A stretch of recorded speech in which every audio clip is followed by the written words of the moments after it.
Good afternoon. Welcome to Books at the Bottom of the Stairs. My name's Lorene, and this weird thing is a light. So, yeah, I can't move it, unfortunately. So, I'm just coming off a crazy, wonderful weekend of going to Fredericton, New Brunswick for the eclipse. And I had an amazing time. And the universe is telling me not to try and vlog my journeys because I was all set. This little device I'm using right now was all charged, and I had my cables, and I had my thises and my that's, and I had sort of like a little game plan. Well, every time I took this device out to record something, I'm trying to do it the way other people do it, with little stops along the way and some nice scenery and so forth. This machine collapsed. It just fainted. And I don't know what was going wrong, but the battery was fully charged, but the every time I hit the power button, the machine was telling me there was no juice at all. So I think we tried it about 6 different times in 6 different places, and eventually I just gave up because it was frustrating me so much, and just wanted to be present for the eclipse and the things that were happening around that. And so why am I telling you this? Because I had made vague mumblings about taking a video while I was on our cross-Canada trip with the van. And I think it's just going to be by luck and by golly if I manage to get any kind of traveling recording done while I do that. It just is not my forte. So I think all I can do in the trip out west is just sit somewhere at a picnic table and talk about books and just, leave it to that. There are better vloggers out there than me, and it's their power. Let them go for it. But I tried, folks. I really tried. So I did not bring Fredericton and all bookish things to you. I did, however, manage to get some reading done. And I think that what was kind of fun was this is a really good book to take with you if you travel. So Manslaughter Park, written by Tirza Price. She has written some other books that are of this ilk. So at the moment there are 3 books that I'm aware of, and this one was published not that long ago. It's one of the things... 2023, so she probably has another one coming down the tubes soon. It's printed on a kind of taupey colored paper. I don't know. You can tell that it's not a crisp white paper. So I did find it a bit softer, actually. It was a nice reading experience to have not the strong contrast between the white and the text. So on the other hand, this book is a reimagining of some of the characters that are in Jane Austen's novels, and it is the series called the Jane Austen Murder Mysteries. And the other 2 that are in this book, a series, are Pride and Premeditation and Sense and Second Degree Murder. Now, I think Tirza has also written romance. I think Tirza Price is a very nice author. I really enjoyed this telling of a reimagination of the Jane Austen-esque environment. We've got Mansfield Park, which is trying really hard to remember, but I thought Mansfield Park was one of the buildings in her novels, Jane Austen's novels, because it sounds familiar, but I can't place it in my head. And the family that inhabits the Mansfield Park is not one of the main characters or families in her novels, so I'm a little confused on that point. However, what we have got is Fanny Price, who is definitely a character in the Austen novels. And on reflection, I'm not sure that I've read the story where Fanny Price is the main character. Or anyhow, we've got Fanny Price, who is the main protagonist in this book, and her cousin Edmund, and the family that she's staying with. She's been sent by her own nuclear unit family to Mansfield Park, where she is sort of a companion, sort of a cousin, sort of a lady's maid in a way. She's just sort of a dog's body.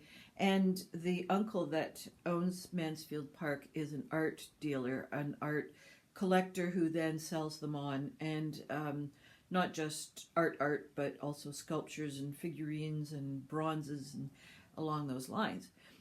Eventually, so we know very quickly, because it says in the fly that she's looking to find Sir Thomas's killer. It's a fairly cleverly designed murder. It takes a while for everybody to piece it together as to whether a murder has taken place. There seems to be some blackmail involved. Who could the murder possibly be once you start to, eliminate the alibis? But so that part's not really, tremendously original in that structure. But we've got the cousins and Maria and Tom, who are, although adults, they are the most infantile bickerers, and it's very distracting. You can really get kind of taken away by their nonsense, away from the mystery itself, which is what Fanny is struggling with as well. Like the intermeshings of this fairly dysfunctional family keeps distracting her from tracking down who her uncle's murderer is. Fanny is an artist herself in this book, and so her art journey is part of the backdrop to solving the murder. And I say that it's a good traveling book because I literally was interrupted multiple times, and so you can easily read a chapter or half a chapter and not get too frustrated. The pacing is nicely calibrated, and one of the things I love about this book is it doesn't rehash. There are some novels out there where something happens and then the next two chapters repeat back to you what just transpired. Whoa, I don't like that. And this book does not do a lot of reflecting and repeating and regurgitating. So I thought it was very good. I'm going to look forward to anything that Tirza Price also writes. All right, just finishing up for the very tail end of March. This is the last book that I had for middle grade readers, A Place to Hang the Moon by Kate Albus. Oh, these library books have got glare on them. Okay. We've got 3 children. It's World War II, just the first time that children are being evacuated from London. And these children are William, Edmund, and Anna. Their parents had died much earlier in their lives when they were fairly young. And the grandmother that they have been staying with, more or less housed with as opposed to having family with, she's a very distant caretaker. This grandmother has just died, and the evacuation of children from London from the bombing is just about to take place. So the children are, they haven't any caretakers beyond the lawyer. I was going to say librarian, because the librarian does come into the plays part. They go off to a community. They have the similar kind of trials and tribulations that the other evacuation children have, but these kids are higher up on the pecking order societally. They don't have access to their money, but they have had better educations and so on. So they're struggling to fit into the rural part, mostly because the first family that they're staying with has 2 boys who do not want these 3 children with them. So they're hijacked. Those boys hijacked the 3 children, and they have to leave that billet. They go to another one that, is very difficult. And along the way, they have some other adults that they have been bumping into, in the hopes that they, as a group, the 3 children, can identify someone who would be a good caretaker for them. So there's this hidden story in a way where they are secretly looking to find someone that they can trust who would make a good foster parent. And they're hoping that these billets that they are staying with would be part of that process. It is part of that process, but it turns out that someone rather unexpected will be save the day, I guess. It's a really nice story. The children are really well drawn. The village life is well drawn. The billeting situations are diverse enough that you get a couple of nice pictures of what it all looks like. And there was, I mean, I really enjoyed it. And then it was, as a writer, that I was thinking about this. There was a comment that had been made in one of my book clubs about writers who choose an era or a setting that is so well known that the author doesn't have to do a whole lot of work. You do, as the reader, you do a lot of infilling. And that comment came back to me with respect to this book. So if you're a younger reader, or you haven't read a lot about the evacuation of the kids in the first go round in the war, you do. I think I did do a lot of infilling. The time on the train where the kids are, they've got these name tags on them and they don't have any real food with them and they're exhausted, and that whole piece. I did a lot of filling in terms of how the villages received these evacuated children. I just have a lot of background reading where I was thinking, okay, I painted the picture myself, I think. Now, I don't think that Kate Albus is, what should I say? I don't think it's marks against her. I think it's just that my own reading experiences did a lot of the work for her. Yeah. So if you have not read a lot about that particular experience of other children, or about that time frame in World War II, I'd be interested to know whether you think that she needed to do more in the terms of setting and tension and so on. Yeah. So that was my only. It wasn't a quibble as I was reading it. It was just kind of a thought that I had coming out of it. So I recommend this book. I think it was charming. And what has she written? Or was this a debut novel? This is her debut novel. So again, a good, strong author to keep an eye out for. Okay. The next one I'm going to talk about is a third in a series that I have been reading. Elizabeth Jane Howarth is the author, and the third book is called Confusion. It's a classic book about life in England in our century, says a book reviewer. What we've got happening here is the Cazalet family, which is experiencing World War II, 1942, and the children that we met back in 1938, 39 have matured now. The three cousins are 19, and 22, 23, somewhere in there. And they are not getting what they would normally get in terms of being, what is that called? Having their season, being introduced to court. So they are taking secretarial school, and the older cousin has finished, what did she do? She did cooking school and has become married. The book brings us, it sort of drops us into the story. There's a little bit of a foreword and just to catch us up onto who's around and who's not around. So that's nice, because this is a big cast. And there is one of those family trees at the very beginning to help you remember, who's related to who more closely than others. And then there's a second, what is that called? It's kind of like what you would see in the cast of characters. So you get to also just remember who's the nurse and who's the parlor maid, and the secondary and tertiary characters. So I did find, again, like the others, the cast of characters was a bit of a struggle. I quite often would roll back to the family tree and just try and remember who's the dad, who's the mom.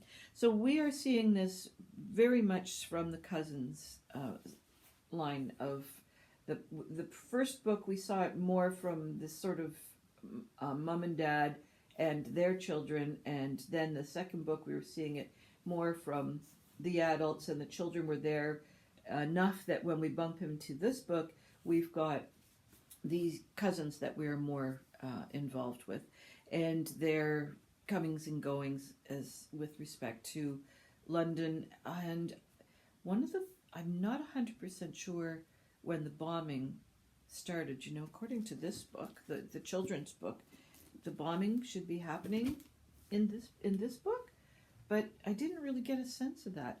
And then, as we get to the end of the book, what was the year? 1945. So the book ends in 1945. We come to the end of the war, and there's a bit of a cliffhanger in the last chapter. So someone who hasn't been in the storyline very much is reintroduced in the last chapter. Why did I mention about 19? So we do see the whole war years, and there's in this book not any significant mention about the bombings and how London was just just topsy-turvy. So from that point of view, it was kind of surprising.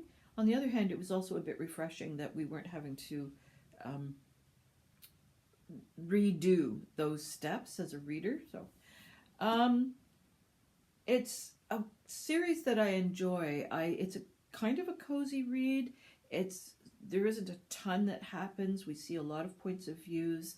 We see a lot of anguish from some of the characters, and we see the aging process from some other characters, and some confusion in typical British fashion. They hardly ever expose their emotional landscape to the person they most need to. So I'm enjoying the series. I think it would be really worth reading the first book in it to make sure that you like this kind of cozy book, because it is a bit of a what is it? 400 size. It's a bit of a chunker. 489 is the number of pages. The first book is The Light Years, and I liked it.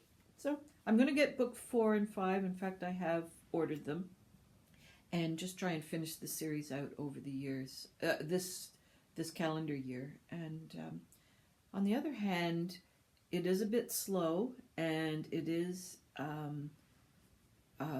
what should I say? There isn't a plot. It's more episodic, and it's more kind of environmental in terms of the same houses and the same apartments. And so I don't know if I'm doing this book justice, but I think maybe if I'm not doing it justice, it's mostly because in the middle of the series, quite often not a ton happens anyways, which is an ongoing commentary that people on BookTube will talk about a little bit. Is that middle book in a series, is it good, or should book 2 and 3 be condensed and become a duet? So yeah, I don't know, but this is a 5-book series, so because it's a family saga, I think you have to pretty much break it down into 5 parts. Completely on the other end of the spectrum, I have got The Witches of Moonshyne Manor by Bianca Marais, Marais, and probably it's pronounced more like Maris. Okay, this is about a bunch of witches who live in Moonshyne Manor, and they're in their late 70s to mid 80s, and when these witches were young, they came to Moonshyne Manor to be with Mirabelle, who was a witch but has since died. And so we're seeing this house and this found family in its later years.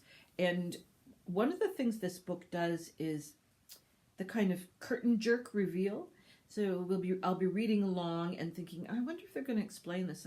I think I'm missing something. Did I overlook something? And then all of a sudden, and you get the explanation for what you were, beginning to think, okay, I'm not getting something. And then it's revealed. It's a little bit like a flasher. And so the house has come under financial difficulties, and these 3 of the sisters are, 4 of the sisters are trying to figure out what to do to solve this house's financial woes.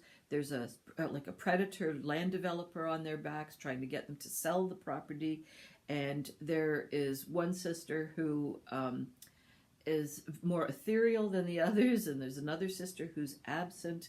Um, and then a young girl comes along called Persephone, and she is from the town, and her dad is the mayor, and is part of the scheme, the development scheme, to get this house away from these sisters. The house has certain magical qualities to it as well, because spells have been cast, and so it's able to protect the sisters in some way, but it's also somewhat vulnerable because these spells have to be recast. And the ladies, in this particular version of witches, as you age, certain powers diminish, and so their spellcasting powers are not as vigorous as they once were. So that whole part is very nice, because it's not just these 30-year-old successful witches who've got it all together. These ladies don't have it all together, and it's like, well, I don't know about you guys, but every once in a while I'm kind of stopped by my body and go, oh yeah, I'm getting old. they're having a little bit of struggle with that too. Is it humorous? No, it's not like haha humorous, but it's charming, and it's an energetic book, and the dilemmas that the ladies are trying to work their way through are convincing.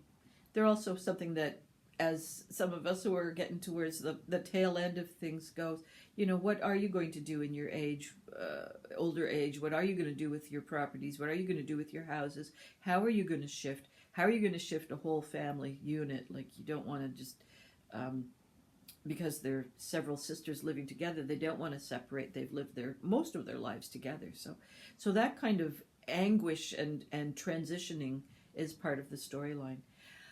Well, I think that's it for me. I was really glad to be able to make this video, because my plans had to turn completely inside out. So it's good, because I couldn't do the, I want to say apocalypse. It wasn't the apocalypse. It was wasn't the equator. Oh my God, eclipse. It was the eclipse. So that all fell to pieces. So luckily I've been reading quite a lot in between events, and I have some fun stuff planned for next week. I hope that you will be able to join me. I hope all your reading dreams and adventures continue to come true, and I'll see you next time. Bye-bye for now.